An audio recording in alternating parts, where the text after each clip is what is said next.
back again with another episode of Late Bloomer Golf. We're at the range. We're grinding a little bit today, trying to get the swing back. We hadn't played or hit balls in like a week and a half, 2 weeks, and when that happens, it's never good.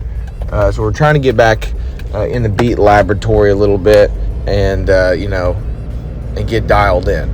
Now, while I say that I do think the swing is improving, I definitely clearly know that the takeaway is still inside. I personally think it's as bad inside as it has been. I think it's still pretty inside. But I think there were feelings going on in this session that sparked the ability to, I think, fix everything. I think I got really comfortable in this session, still with it being inside a little bit, but I do think that, today, when I go practice today, I really think I can take another step towards really fixing that takeaway and taking the inside. But everything was hitting pretty smooth today, so I'm feeling pretty good about all that. The game is, for summertime, it's not too bad. It's not probably where I wanted to be by summer. In the wintertime, I was really, really grinding, and then about right when, April, or right when probably May hit, just haven't gotten to go out there and play or practice much, right when I should be the most dialed in. It's been very busy lately. But hopefully that's going to change. Hopefully we get some more golf coming up. Anyway, we hit the irons a little bit, just kind of working on, just all of this stuff, this swing changing. I like to flip-flop between clubs as much as possible just because I hate getting comfortable in one club. You go on the range, you get your 7-iron all day, you feel like you're solid, you're good, and then you get that 5-iron out or that 4-iron out later, and all of a sudden it's not working. You don't want to get too comfortable with one club. You want to get more comfortable with the swing itself. So we're going to hit driver a little bit. I will say the one thing that's happened since the swing is my driver has gotten more inconsistent. It was a pretty good session today with this, honestly. But before, when my inside takeaway was really, really bad, I will say the driver was probably the most consistent thing I had in my bag, which is nice because it never was since I've been starting golf. But now, since the new mechanics a little bit, I'm having trouble squaring up the driver right now with the different grip and stuff. But this is actually a pretty good session. Everything very playable, everything pretty straight.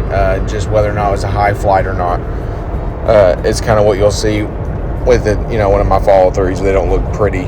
It's usually because the flight wasn't what I want it to be. I kind of want to hit it a little high now. Just beneficial to me in the courses that I play, for me to have a good solid drive that gets up in the air. Can maybe get over things, cut trees, whatever. Hey, started Bridgerton last night. I have, watched the first 2 seasons. I know it's shocking for me to say that, but I have watched them. On to season 3, I only 1 episode in. I cannot say that I'm invested. I felt like season 1, it was new, it was a beginning, it was solid. You didn't know what it was, whatever. Season 2, similar rehashing, with the whole, the season of marriage, whatever, but they throw in the twist, good story, make you like the Viscount more, whatever.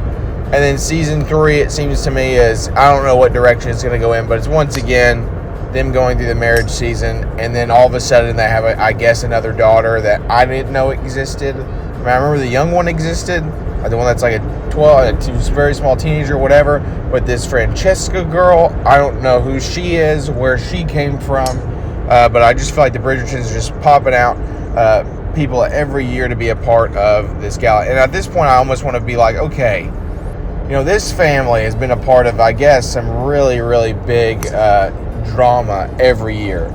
At what point do people start to just not even want to talk to them or stop inviting them to this thing? I mean, in reality, if the Queen's goal is to, pick a diamond and be spot on and everyone believe her, then the Bridgertons seem to be continually screwing that up some way, shape, or form.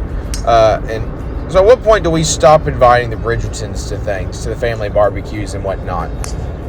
Lady Whistledown, of course, is back as a young teenage girl who has nothing better to do than to write about the marriage season.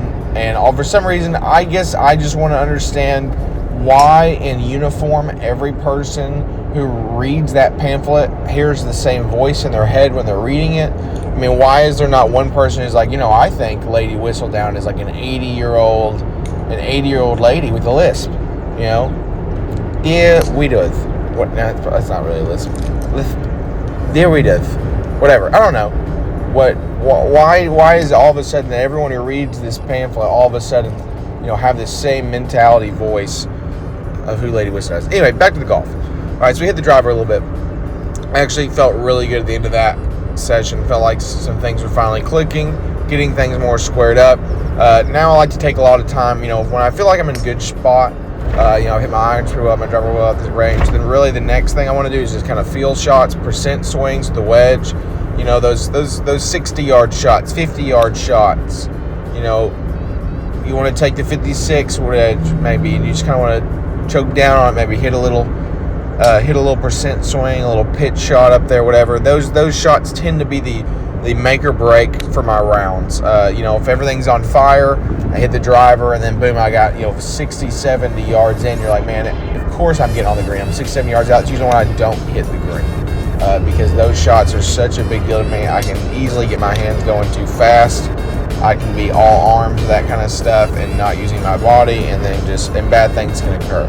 So definitely lately on the range, I've tried to take a decent amount of swings. And of course, I hit balls before this video even started too, but just to get these percent swings in, especially with the BGA coming up.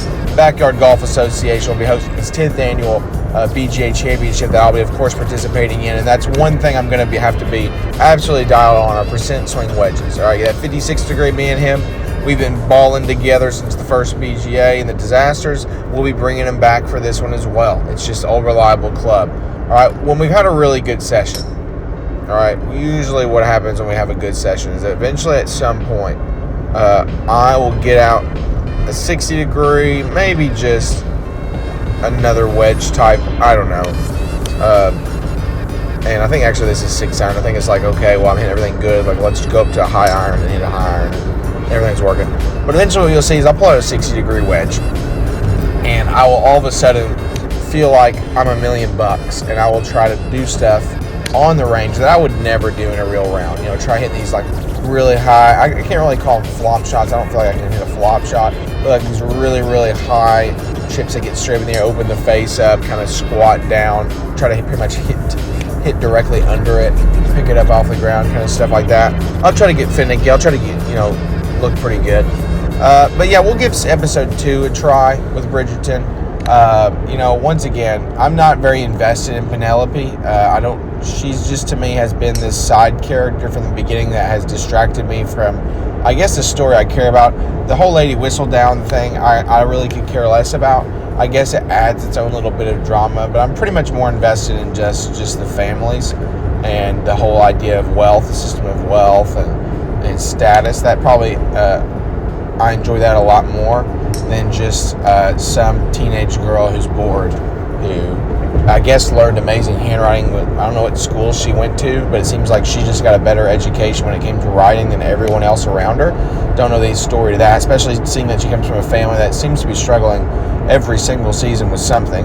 But yeah, very, very excited to give the next one. So watch the show Tires with Shane Gillis, phenomenal show. 6 episodes, 20-minute episodes, just little day brighteners to sprinkle in. 20 minutes, I'm sad, boom, Tires. And it is exactly about what it sounds like it's about. It's about a bunch of guys who are in a tire shop. But it's Shane Gillis is phenomenal, of course. All right, well, hey, I'm going to let you guys finish out the rest of these shots. Hopefully we'll get on the course some and actually play some golf, kind of see where we're at. But once again, you just got to get out and grind a little bit, and you got to keep practicing. I know the season has started, and definitely I do believe playing holes is the best thing for you. Eventually, you got to get off the range. You got to learn how to score, how to play golf. But you know what? I'm not that good.